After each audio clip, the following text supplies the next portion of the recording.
Okay, good day, everyone. Thank you for joining us for this informal conversation about our CAEH21 call for presentations. This is just a webinar for us to go through a bit of information to help you get better prepared, give you an opportunity as well to ask some questions before you send in your presentation. If you get a minute, feel free to post in the chat, say hello, let us know where you are from. That would be just great. So without further ado, I want to just start with a land acknowledgement. I am based here in Calgary, which is Treaty 7 territory. That is home to the Blackfoot, the Tsuut'ina, and the Stoney Nakoda nations, as well as Métis Nation 3. The Canadian Alliance is committed to equity, dignity, justice, and belonging, and we're dedicated to serving equity-seeking communities as anti-racist, anti-oppressive, and inclusive allies. Welcome to everyone. So a bit of housekeeping before I get into the agenda. First, everyone is muted. We got quite a few people on the line today. And what we'll do is we're going to have a brief presentation. So I'm going to go through the call for presentations a little bit. And then we'll have a question and answer. To ask questions, you'll see in the control panel a little tab that says Q&A. If you have any questions, please put them in the Q&A tab, and I'll go through those in our Q&A session. Feel free as well to use the chat to talk to your peers or make any comments. It's a little hard for me to, I'm a bit simple-minded. I can't track the chat and the Q&A for questions. So I'll just be focused on the Q&A to answer any questions you have. Well, we're also recording this session, so we'll send a recording to everybody that registered for this webinar, and we'll also be posting it on the conference website. So our agenda for today is pretty straightforward. We're going to talk about the conference itself, our goal for the conference, the streams, a few things that are new this year, like COVID. We'll be talking about a bit about what we're looking for with submissions, how you submit a proposal, judging and selection, and then we'll jump into a Q&A. So to start, the National Conference on Ending Homelessness is like the annual general meeting, the annual meeting of the movement to end homelessness in Canada. It's grown every year since we started in 2013. We only took a year off in 2020 as a result of the pandemic. The goal of the conference has always been to arm policymakers, funders, researchers, advocates, community leaders, and frontline workers with the inspiration, information, tools, and training they need to end homelessness. So basically, we want to use the conference to accelerate an end to homelessness in Canada. And that, you see that for those of you who have been to the conference in the past, it's a very content-heavy event, right? So we typically have nearly 100 different concurrent sessions spread over 3 days, 2.5 days really, in person. This year with the virtual conference, it's going to be a little bit different, obviously, and we'll talk about that in a second. Our goals for every presentation, right, as I said, is designed to support and accelerate an end to homelessness in Canada. And so what we're looking for from presentations is to make sure that people leave the conference with actionable information, things that they can bring back to their communities that'll help them end homelessness once and for all. And I remember before I was with the Canadian Alliance to End Homelessness, I was with the Calgary Homeless Foundation, and I, in the early days, would attend the National Alliance to End Homelessness conference in the US. And the thing that really struck me about that conference, and it was the inspiration behind this conference and how our conference is structured, was that every time I went, I left with things that I could bring back to Calgary, I could adapt and put into place. And there's a list of different different programs and models that we used in Calgary that helped advance our work. And that's what I'm trying to get out of the National Conference on Ending Homelessness here in Canada, is that people can come to your presentation, pick up something new, something that would help them solve a problem, an idea that they can innovate and adapt at home that will accelerate their efforts. And so this year we have more streams than we typically have. So in the last year we had 12 or 13. We're constantly evaluating our content. Every year we go through a process of debriefing before we go into the next year. We think about, what are some of the challenges we're seeing in communities? What are the opportunities we're seeing in communities? What are the things that folks are asking for? What are some of the biggest challenges? So you'll see here are the 14 streams in this year's conference. Those highlighted in yellow are new streams or new content that we're adding this year. So you've seen most of these before, but I'll briefly speak to. So the first one that's new is building equitable homeless systems.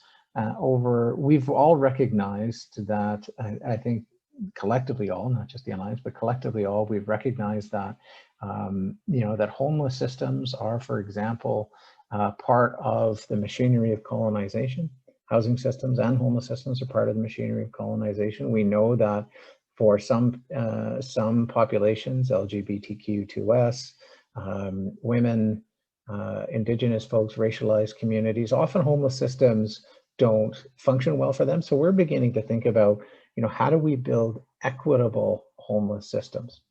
And we would be very interested in presentations from you on how do you build equity and how do we ensure that an end to homelessness is a just and equitable end to homelessness and an end to homelessness for all.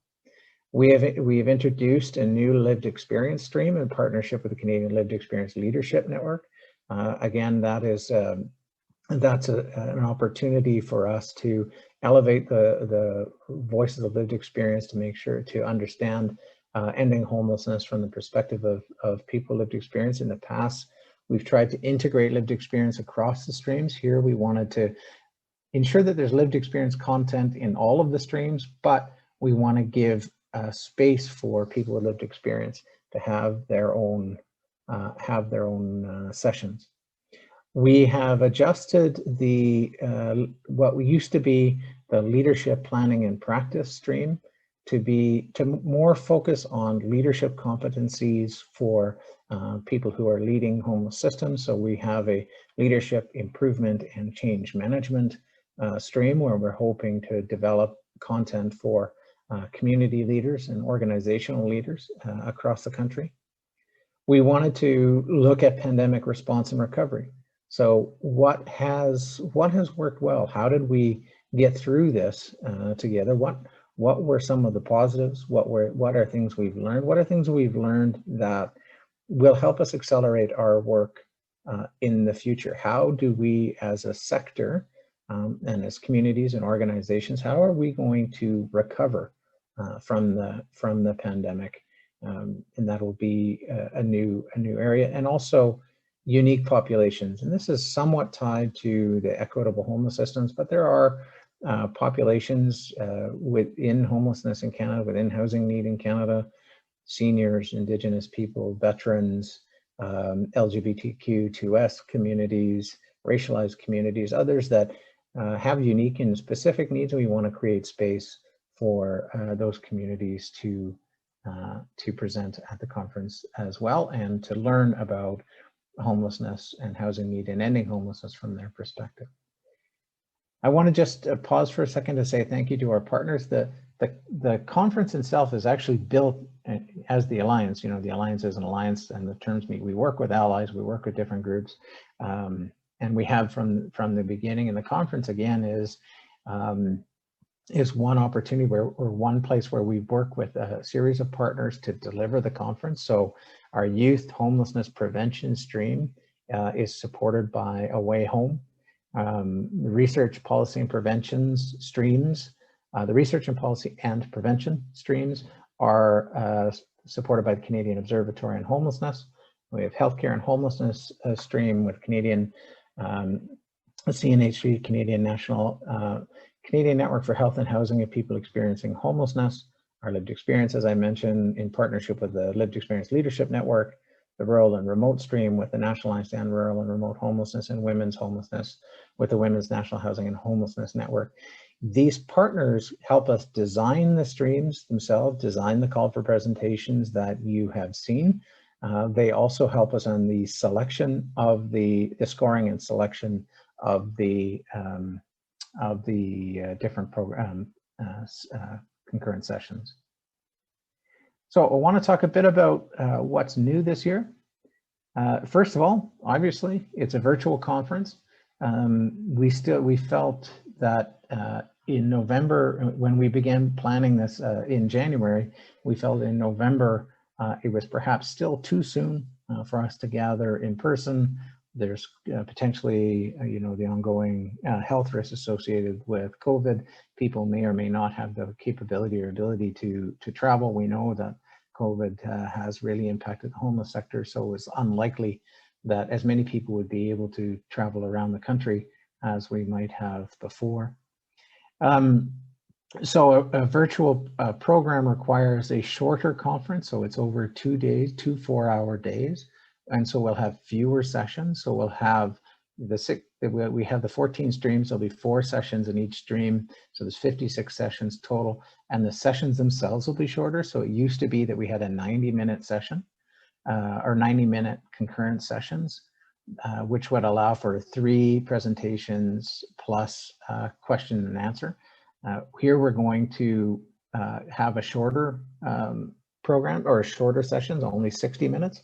And so we have to be very strict about limiting the number of presenters. We've had different sessions where we continue to go over time. We really can't do that. And in fact, one of the comments we've received consistently over the years is that there's too much trying to cram into one session. So we're trying to limit that by keeping the presenter limit down to 3 per session. All presentations are going to be pre-recorded in the early fall.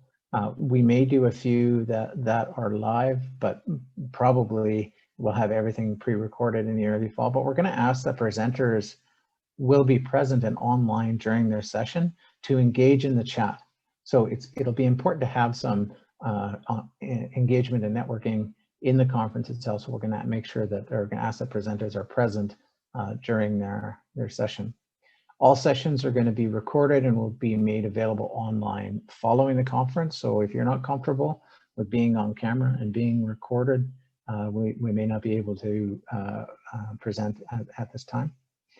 We're asking for more detail in the application process as well to ensure more accurate description of the session, the conference program. One of the critiques we've had in the past is that sometimes the sessions, what was described in the program wasn't what turned up, or was different than what people got when they arrived in their session. So we were asking for a bit more information to make sure that that conference program is more accurately reflective of what is presented. Looking ahead to future years, I think you can expect that our conference is going to evolve, and we'll be moving toward a kind of a hybrid conference where there's an in-person and virtual component. So I think we need to get used to the idea that we're going to have quite a bit of online content as well. But we have to still work out the logistics and mechanics of that process. A few tips. I think the biggest thing that I can suggest to everyone is asking yourself the question, how does my presentation advance ending homelessness? What can people take from it and put to work in their communities that's going to accelerate their work? Like, we want to make sure participants leave with clear, effective, and actionable solutions to ending homelessness. And more often than not, I mean, we don't want a show and tell conference. We don't want people to come and just talk about the cool thing that they're doing. We want to make sure that people can leave knowing a bit about what you're doing and can find place to take that stuff and put it to work in their community. So put yourself in the shoes of, or in the seat of those who are listening to your presentation. Think about how can they take this home and put it to work? How will this advance ending homelessness? I strongly suggest you submit presentation proposals versus complete sessions. You can submit complete sessions, but there are fewer complete sessions that can be accepted than presentation proposals, if that makes sense, right? If we had 56 complete session proposals come in, that's all we could take, and we tend to get a lot of complete sessions. And we also, but we get way more content than we can ever take. Every year, consistently, we've had way more content than we can take, and we try and bring in as many people as possible, as many diverse voices as possible, as much high quality content. Oopsie, sorry, talking with my hands. Then we can use, and so we try and fit people in by bringing like presentations together into a session. So I'd encourage you to submit presentation proposals, but we will take complete sessions. Diversity and representation. So we want to make sure that we're hearing from diverse voices from across the country, from within the homeless system. If you are talking about lived experience, or you're talking about Indigenous peoples, if you're talking about racialized communities or seniors or veterans, we would hope and expect that those people are reflected in either the presenters or the presentation, or both. And on the Indigenous side, again, we're looking, if you're going to present in the Indigenous stream or on Indigenous homelessness, presentations must include Indigenous presenters. Okay, not exclusively, but we'll be expecting Indigenous sessions with Indigenous presenters. So just on submitting a proposal, sorry, I just moved my hand there. So if you go to the conference website, conference.caeh.ca, if you look in the top right corner, you will see presentations button. It's also lower on in the page. Scroll down to the presentations page. The call for presentations is there. I would strongly encourage you to read it carefully, look at what the call for presentations is looking for, and the submit proposal button is there as well. So I want to talk just briefly about submission judging and selection.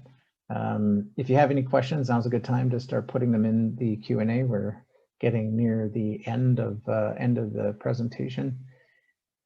Submission judging. So each of the streams will have a selection committee or a small group of folks that are working on selecting or judging the presentations as they come in. There is a scoring matrix that we use that is currently being updated, but I can tell you that the scoring will emphasize these 5 points. One is, does it advance ending homelessness? And this is a yes or no. Like if it doesn't, then it's a no, and we don't typically consider those that don't advance ending homelessness. And believe it or not, we do get several of those every year. We're looking for relevant and actionable content. So again, if the judges can look through this and see clearly in your proposal that this is something people can take home and use and put to work, that will score well. We want to ensure that there's consistency with principles of the right to housing and housing first. And again, that is things like, direct access to housing, consumer voice, choice, recovery, those kind of things. So again, really important that your presentation is consistent with principles of right to housing and housing first. So those, for example, presentations in the past have been rejected because the approach outlined in the proposal was very clearly the old sort of compliance-based approach to ending homelessness, where you have to sort of graduate through different steps in order to gain housing. So those kinds of presentations wouldn't be, would score low or wouldn't be accepted. We're looking for the quality of the presentation. So, you know, is it interesting? Is it new? Is it innovative? Is it got something unique? We're also looking at, you know, the organization. We're looking, one of the other items we look for is diversity of, like, we're looking for a balance of geographic diversity as well as a diversity in terms of the representation and folks that are in the presentation. So we don't want to have, you know, 56 presentations from Toronto, nothing wrong with Toronto, but we don't want 56 presentations from Toronto or Vancouver or wherever. Like, it has to be, we're trying to get a diversity of voices, diversity of geography, diversity of the kinds of presentations to make sure we keep it interesting. And again, as I mentioned, diversity and representation, this is kind of the nothing about us without us clause. And just a note that we do work with a selection committee. They make recommendations 95% of the time. We take them as they're sent to us, but we do reserve the right to make a final decision on the content. And now I'll open things up for some questions and answers.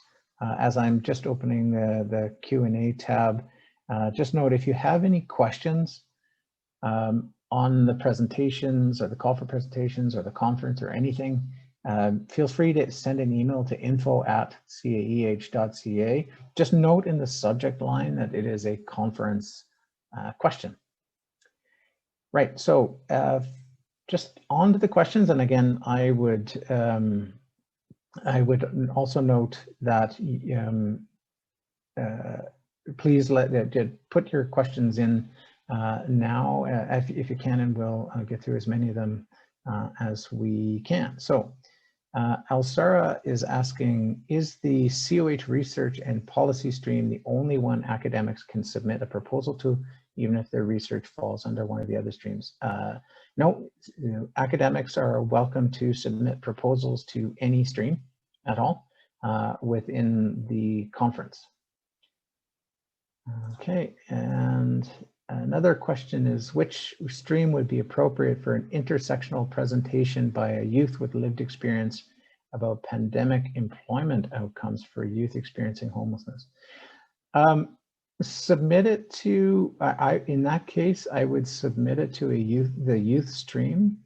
But what often happens is that once all of the presentation proposals are coming in, I have it, myself or a member of my team will have a look at all of the presentations, and we may move them to a different stream if it looks like they might be a better fit with a different stream. Or if, for example, you know, we've got 1,000 proposals in the youth stream and fewer in the pandemic stream, we might move it to the pandemic stream. So just submit it somewhere where you think it'll be most appropriate, and then we can juggle it.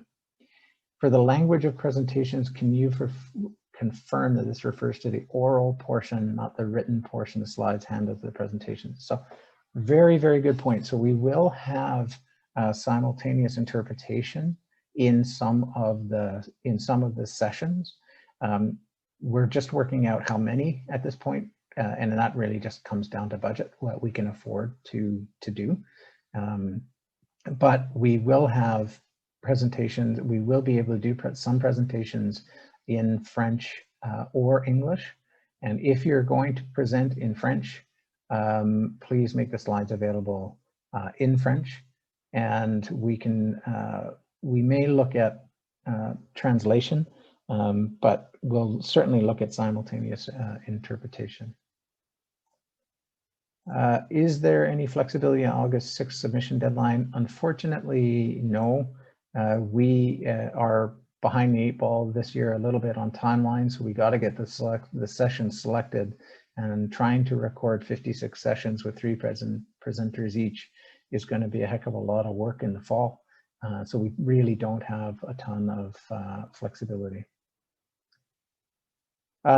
If you submit for a full session, will it only be considered for a full session, or if not appropriate as a session, could components be considered for a proposal? So yes, so sometimes what happens is we'll get session presentations, but there are other presenters that have something very similar to contribute. And so there'll be a conversation usually with all of the presenters to see, especially those that contribute a session, to see if that might be adapted. Again, there's a bit of massaging and negotiating that happens in those cases, but it can be a full session can be considered as well, and we may just put them together with some others. In the call for presentations guide, under each stream, there are a number of areas. Do we stick with the one area, or can we cover multiple? You can cover multiple. Those are just some ideas of the kind of content that we're looking for. And again, if you have a really good presentation idea or a session idea and you don't see where it fits in the call for presentation, please feel free to submit it. You may have a terrific idea that we just haven't thought of, which is great. So we're looking for new and innovative ideas, and that'd be terrific. Feel free to propose things that we haven't thought of.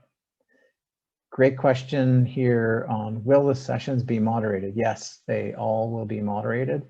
Apologies, I hadn't put that in the presentation itself, but yes, there will be a moderator for every session. So the moderator will introduce the session, introduce the speakers, and moderate Q&A live at the end as we are able.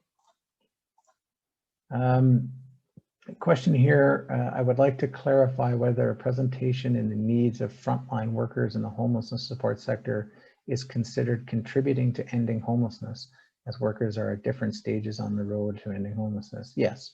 So again, one of the things that we've seen through the pandemic is the impact that it's had on the health and mental health well-being of frontline workers.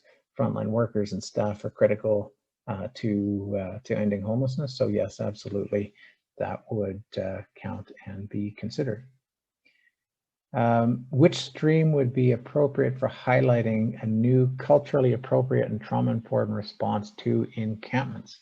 That could fit in, that could certainly fit in the diverse building equitable homeless systems, but it could fit in other areas as well. So start there, and if we feel like it might fit in another spot, we will move it around. But that is a very interesting idea. For the stream options, another question here is asking if we have a presentation on youth, but specifically for youth transitioning out of the child welfare system, should it be youth or unique populations? I would say youth. And that would be the place to start there. And will the Q&A be live or via chat? Will the presenters be able to answer the questions via speaking? Good question. The honest answer is I'm not totally sure. we have to think that one through a little bit. One of the reasons we want people to be available in the chat during the presentation is that questions will come up, and the chat, unlike a live presentation, actually gives us a really neat opportunity to be answering questions as the presentation is going on. So I would encourage you, we want to make sure the presenters are there. And so we will probably do both live or chat, but again, I can't say with 1000% certainty because we're still sort of working through some of the technological questions. So I think that is about it. We had one other mention here about how can we get applications to present. Again, the application to present is through the call for presentations proposal. So you just need to go through the application portal, and I'll just go back here to show you where that is again. If you go here to submit a click on presentations and submit a proposal, that is your application to present. Question from Jenna. We are trying to open a volunteer-based center in Sudbury and are faced with several barriers, including the city's first one that they have under control, or they really don't. How do we break the barriers posed by our city to help end homelessness? Good question. I'm not sure that's really a question for this session, but again, if you shoot a note to the info@caeh.ca, we might be able to help you there. So I will pause just a minute. We've gone through stuff very quickly. If there are any other questions, please feel free to add them to the Q&A. I'll just give you a second. Not seeing any other questions at the moment, so I think with that I will wrap. If you have any questions at all, please feel free to email info@caeh.ca. Check out our conference website, conference.caeh.ca, for more information. And thank you all very, very much for your interest. I hope you are all staying well and you all have a chance to get a bit of rest this summer. And thank you for all of your work, all your efforts and your passion for ending homelessness. Thank you all. We will make this recording available and send around a copy of the presentation to everyone shortly. Thank you all. Have a great day.